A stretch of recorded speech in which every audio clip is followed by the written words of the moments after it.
Meet Naledi, a young woman deeply in love with her childhood sweetheart, Cabello. Their love was the kind that inspired poetry and songs.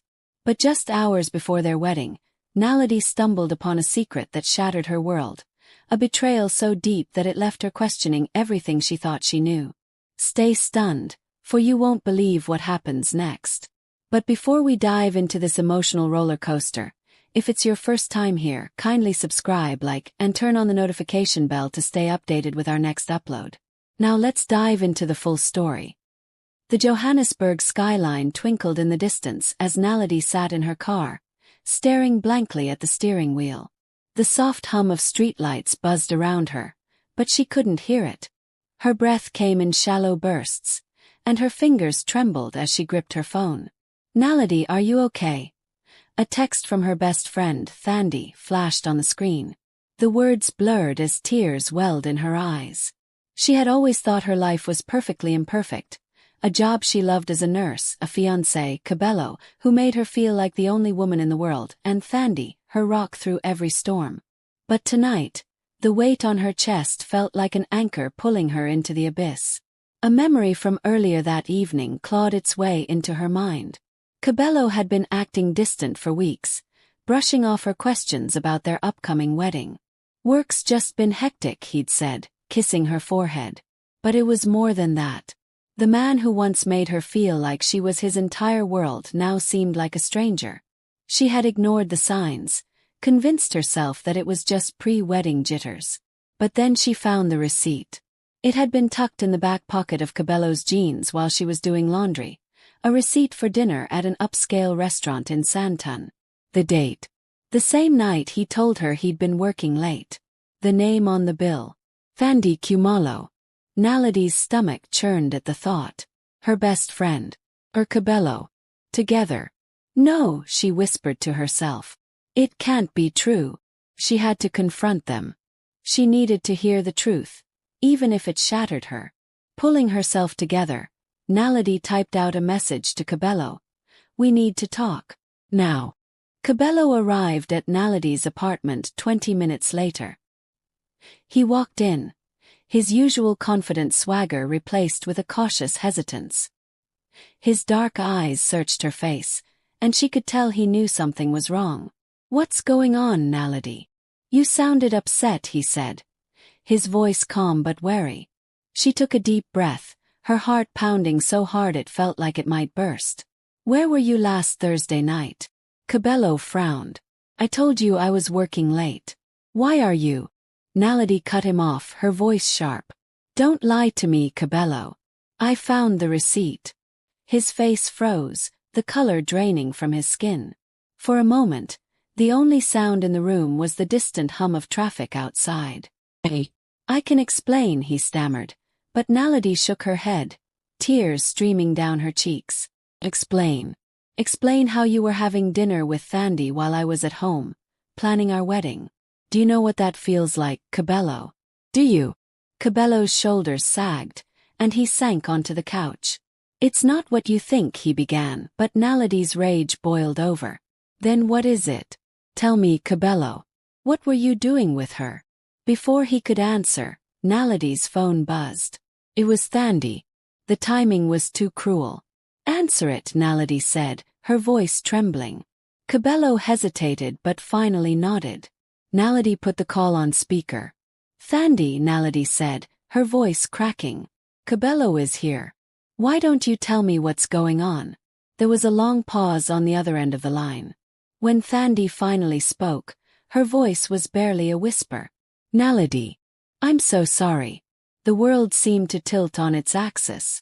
Everything Naledi thought she knew was a lie. Naledi's knees buckled as the weight of Thandi's words settled in her chest. She clutched the edge of the table to steady herself, staring at Cabello. He didn't meet her gaze. "Sorry for what, Thandi?" Naledi asked, her voice shaking but firm. Thandi hesitated. The silence was deafening. Finally she spoke. "Naledi. It wasn't supposed to happen like this." "What wasn't supposed to happen?" Naledi shouted, her voice breaking. "You betrayed me. Both of you." Cabello stood abruptly, his hands outstretched. Naledi, please let me explain. Don't. Naledi snapped, stepping back as though his touch might poison her. I trusted you, Cabello. I trusted both of you. Do you even understand what you've done? On the phone, Thandi's voice cracked. Naledi, I swear I didn't mean to hurt you. It was a mistake. A moment of weakness. Cabello and we. Stop. Naledi screamed, tears streaming down her face. Her hand flew to her mouth, as though she could physically stop herself from breaking apart. Cabello reached for her, his own face a mask of guilt and desperation. Naledi, I love you. Thandi doesn't mean anything to me. It was a stupid mistake. I swear it's over. Naledi's laugh was bitter and sharp, cutting through the tension like a knife. Over. You think that makes this okay? While I was dreaming of our future, you were sneaking behind my back with my best friend. Cabello stepped closer, his voice dropping. Naledi, please. I was confused. The stress of the wedding, everything was piling up. It just happened. It just happened. Naledi repeated, incredulous. She shook her head and turned back to the phone. Thandi, how could you do this to me? We've been through everything together. You knew how much Cabello meant to me. Thandi's voice cracked, a sob escaping through the receiver. Naledi, I don't expect you to forgive me. I hate myself for what I've done. But please believe me. I never wanted to hurt you. Naledi hung up, unable to listen anymore.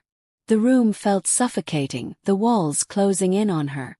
She turned to Cabello, her eyes blazing. I can't do this, she whispered. You and Thandi have destroyed everything. My trust, my love, my future. You've left me with nothing. Cabello's shoulders slumped, his face etched with regret. Naledi, please. Don't let this end us. We can fix this. I'll do whatever it takes. But Naledi shook her head, her voice a low, trembling whisper. The man I was going to marry is dead to me. Leave Cabello. Now. For a moment he hesitated, as if hoping she might change her mind. But the fire in her eyes told him otherwise. Cabello turned and walked out the door, leaving Naledi alone with the deafening silence. The next morning, the bright South African sun mocked Naledi's darkened world.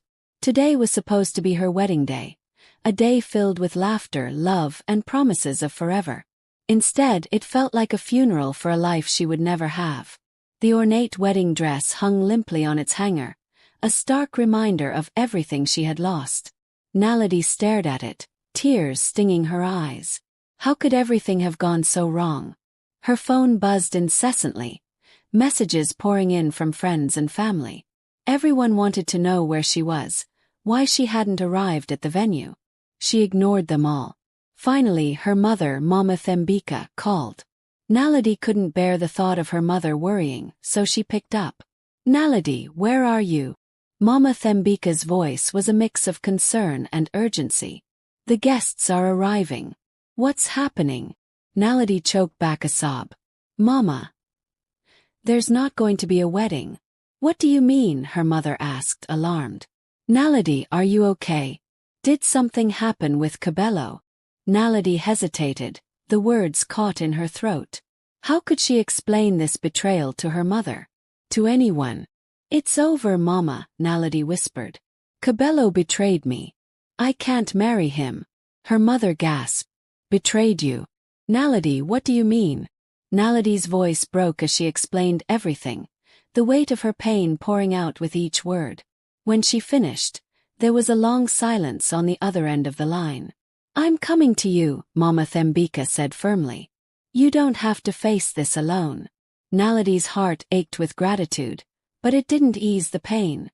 As she hung up, she realized the next step would be the hardest, facing the world and deciding how to rebuild her shattered life. The knock on Naledi's door came quicker than she expected. She opened it to find Mama Thembika standing there, her face etched with worry and strength. Without a word, her mother pulled her into a tight embrace, and for the first time in hours, Naledi felt like she could breathe again. You're not alone in this, my child, Mama Thembika said softly, stroking Naledi's back. Naledi's sobs came freely, a torrent of heartbreak and anger pouring out as she clung to her mother. When she finally pulled back, her mother guided her to the couch. "I cancelled the wedding with the planner," Mama Thembika said firmly. "But people will talk, Naledi. They'll ask questions." Naledi nodded, her throat raw. "Let them talk. I don't care anymore. They can say whatever they want. Nothing they say will hurt as much as this." Her mother's gaze hardened. "Kebelo and Thandi have shown who they really are. But you, Naledi, will rise above this. You will not let their betrayal define you." Naledi looked down at her trembling hands. She wanted to believe her mother's words, but the pain was too fresh. Later that day, Naledi heard a car pull up outside. She froze as Kebelo stepped out, his face a mixture of determination and guilt. He approached the door and knocked. Mama Thembika was the one to answer. "What are you doing here?" she asked sharply. "I need to speak with Naledi," Kebelo said, his voice cracking. "She has nothing to say to you," her mother replied, blocking the doorway. Kebelo's voice grew desperate. "Please, Mama Thembika. I love her. I made a mistake, but I can't lose her.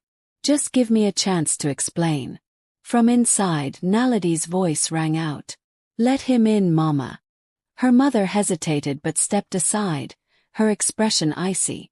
Kebelo entered, his eyes locking onto Naledi's tear-streaked face. "Naledi," he began, his voice thick with emotion, "I know I don't deserve your forgiveness. I know I've hurt you more than I can ever repair. But I swear to you it meant nothing. I love you." Naledi's lips trembled as she stood, her voice cold and resolute. "Love. Don't you dare use that word, Kebelo. If you loved me, you wouldn't have betrayed me. You wouldn't have turned to my best friend." Kebelo stepped closer, but she held up a hand, stopping him in his tracks. "You don't get to make excuses," she continued. "You've destroyed everything we built. And for what? A meaningless fling." Kebelo's eyes glistened with unshed tears. "I know I messed up, Naledi. But I'm begging you. Please don't end us like this. We can fix this. I'll do whatever it takes." Naledi's laughter was bitter. "Fix this? Kebelo, the damage is irreparable. You didn't just betray me. You shattered my trust. Trust is the foundation of love, and without it, there's nothing left." Kebelo fell silent, his shoulders slumping as the weight of her words hit him. "Leave," Naledi said softly but firmly. "This chapter of my life is over. I deserve better than this." Kebelo hesitated, but the finality in her tone left no room for argument. He turned and walked out, the door closing behind him like the sound of an ending. The aftermath of the cancelled wedding rippled through the neighborhood like wildfire. Everyone had an opinion, and the whispers were relentless. Naledi cancelled her wedding. Did you hear what Kebelo did? And with Thandi, her best friend. Can you imagine? Naledi avoided the outside world as much as she could, but the whispers found her even in the confines of her home. Friends and acquaintances bombarded her with calls, their curiosity thinly veiled as concern. Thandi, on the other hand, had gone silent. No texts, no calls, nothing. It was as if she had disappeared into thin air. Naledi's pain was raw, but it fueled something else within her. Strength. She began pouring her energy into her work, taking extra shifts at the hospital and volunteering for community health programs. Her mother stood by her side, shielding her from the judgmental stares and cruel whispers. But not everyone in the community was on Naledi's side. Some people whispered that she was too harsh, that Kebelo deserved another chance. "You know how men are," one woman said to another in the grocery store, just loud enough for Naledi to hear. Naledi didn't flinch. She held her head high and walked past them, her heart burning with determination. She would not let their opinions define her worth. It had been 2 weeks since the cancelled wedding, and Naledi still hadn't heard from Thandi. The silence from her former best friend was both a relief and a source of mounting anger. 4 years, Thandi had been her confidant, her sister in everything but blood. And now she had vanished, leaving behind nothing but betrayal. One afternoon, while walking home from work, Naledi spotted Thandi across the street at the local market. The sight of her lit a fire in Naledi's chest.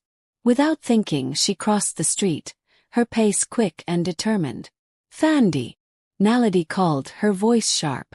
Thandi froze, her face pale as she turned to see Naledi striding toward her. "Naledi, I..." "Save it," Naledi snapped, cutting her off. "You've had weeks to explain, but you chose to hide.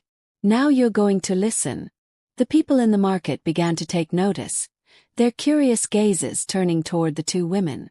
Thandi shifted uncomfortably, but Naledi pressed on, unbothered by the audience.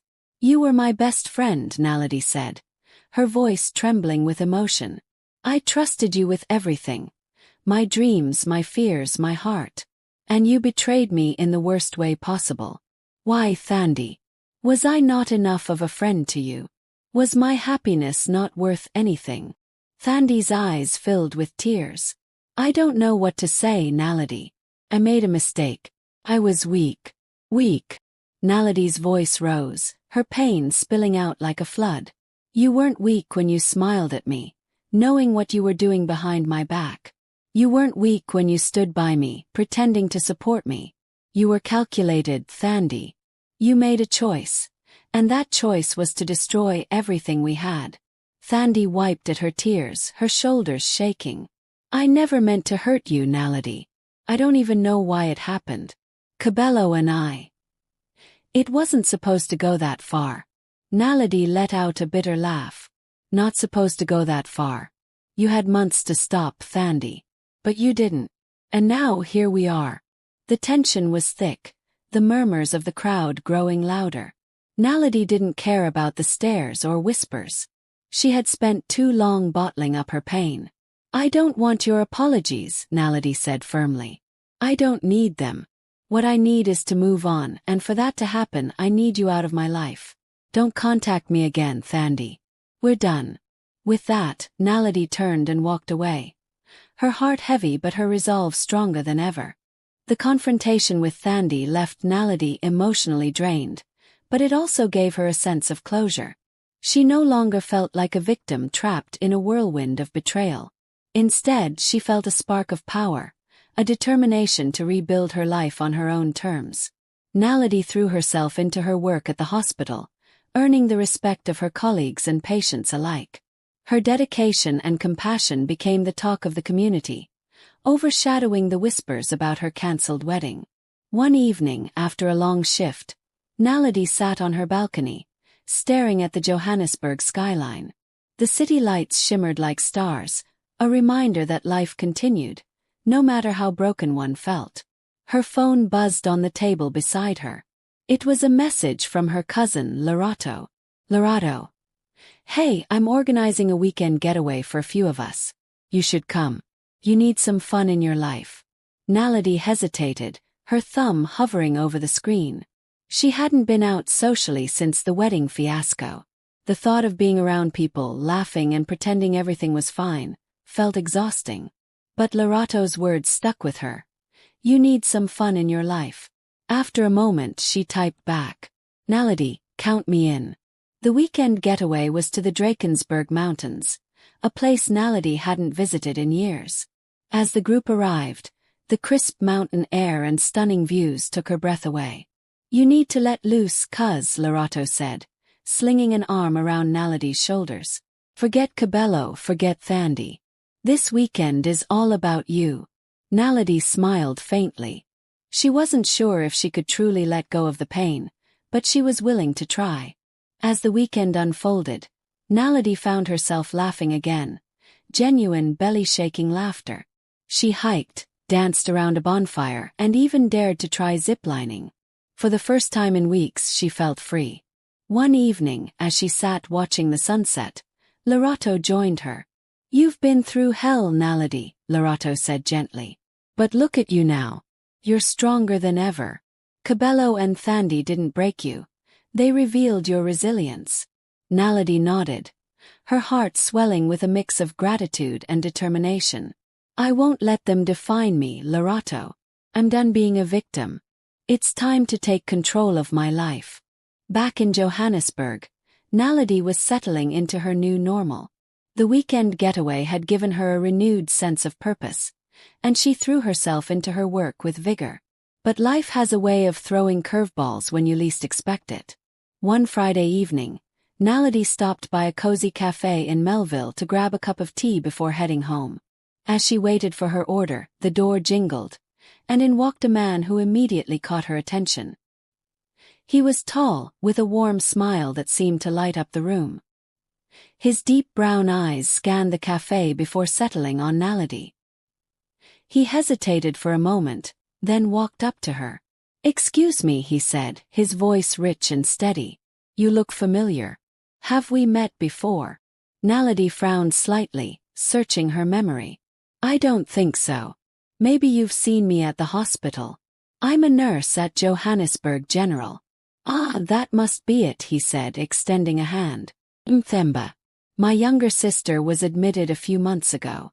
You were her nurse, Naledi, right?" Naledi smiled, the memory clicking into place. Themba's sister had been a tough case, but her resilience had left a lasting impression. "I remember now. Your sister was a fighter. How is she?"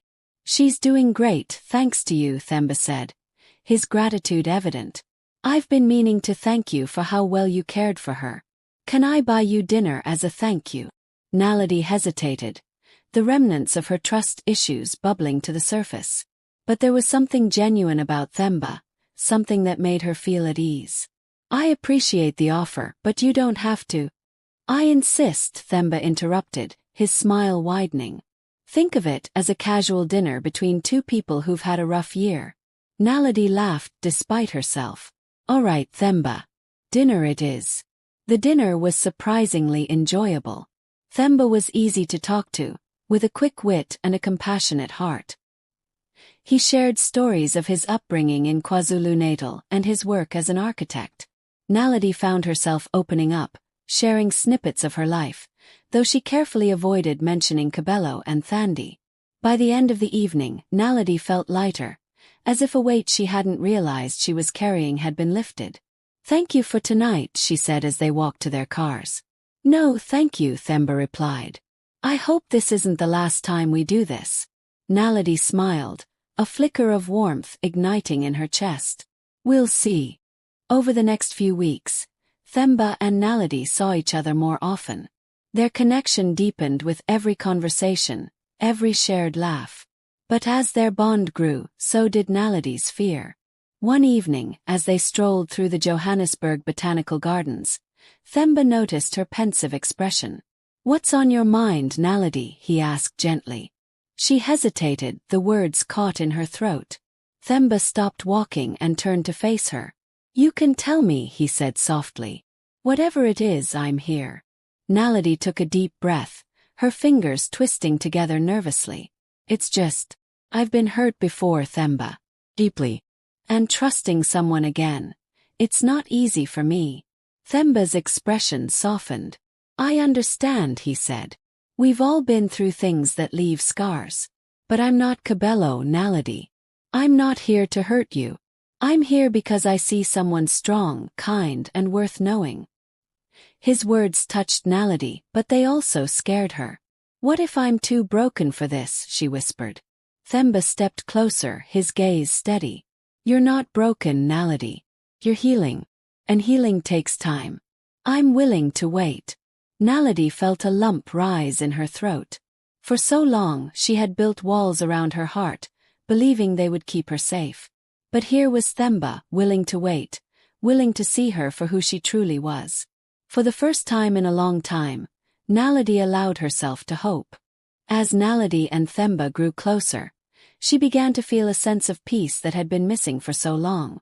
But just when she thought she could finally move forward, the past came knocking. One afternoon, as she was leaving the hospital, Naledi heard someone call her name. Turning, she froze when she saw Kabelo standing by his car. Her stomach churned. It had been months since she had seen him, but the sight of him brought back a flood of memories. "Naledi, can we talk?" Kabelo's voice was earnest, his face etched with regret. What could you possibly have to say to me? Naledi asked, keeping her tone cold. I know I hurt you, Cabello began, stepping closer. I made the biggest mistake of my life, and I've been miserable ever since. Thandi and I. It's over. It ended almost as soon as it started. Naledi's jaw clenched. And what? You think that makes everything okay? You think you can just waltz back into my life and I'll forgive you?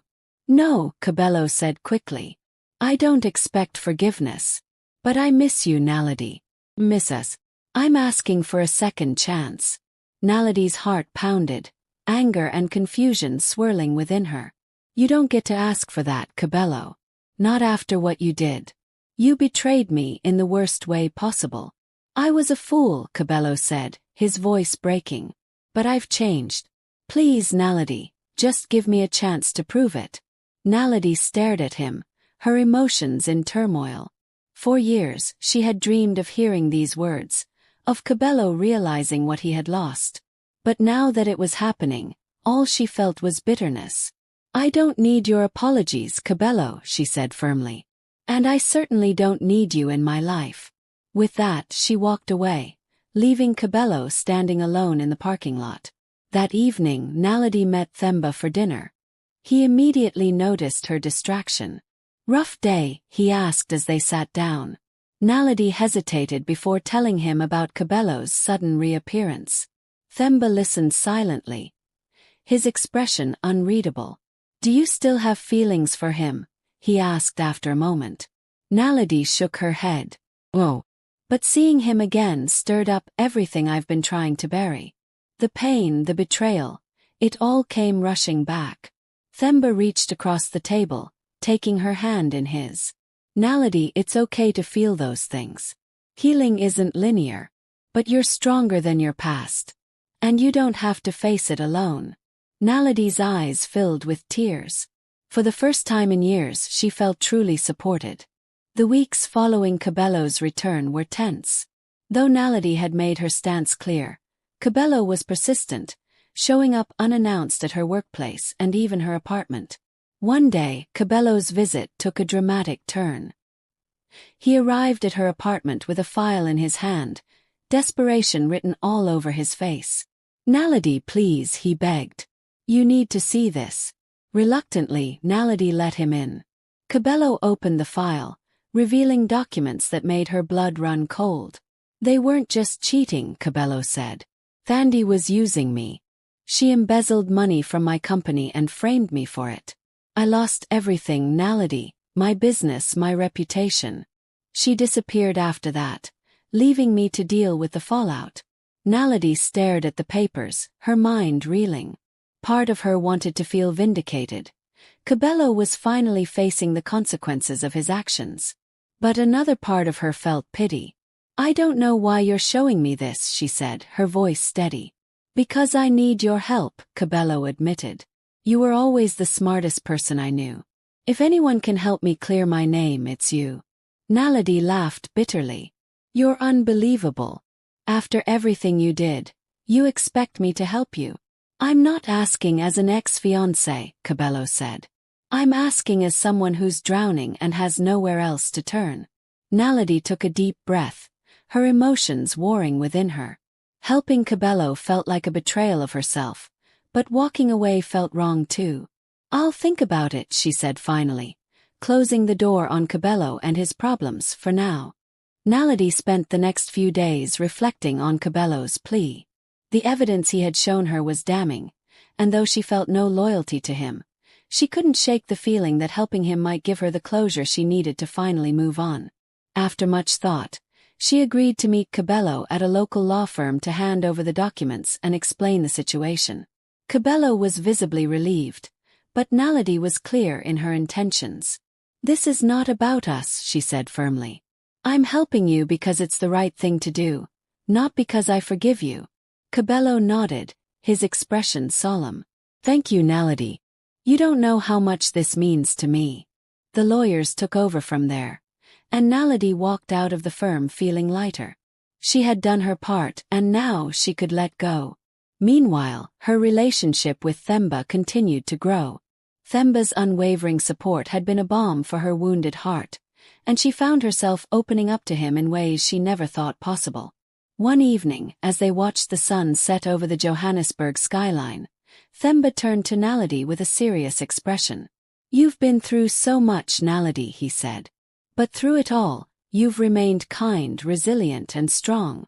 I want to be part of your future, if you'll have me." Naledi felt her heart swell. For the first time in years, she felt truly seen and loved. "I'd like that, Themba," she said softly. Weeks later, Cabello reached out to let Naledi know that his name had been cleared. He thanked her profusely, but Naledi knew this would be the last time they spoke. Their chapter was finally closed.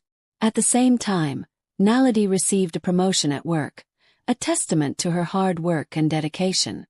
She felt like she was finally reclaiming her life. On a crisp spring morning, Naledi and Themba stood hand in hand at the edge of the Johannesburg Botanical Gardens, surrounded by close friends and family. It wasn't a grand affair, but it was perfect. As Naledi looked into Themba's eyes, she felt a deep sense of peace. Her journey had been painful, but it had led her to this moment, a moment of love, hope, and new beginnings. When she said "I do," it wasn't just to Themba.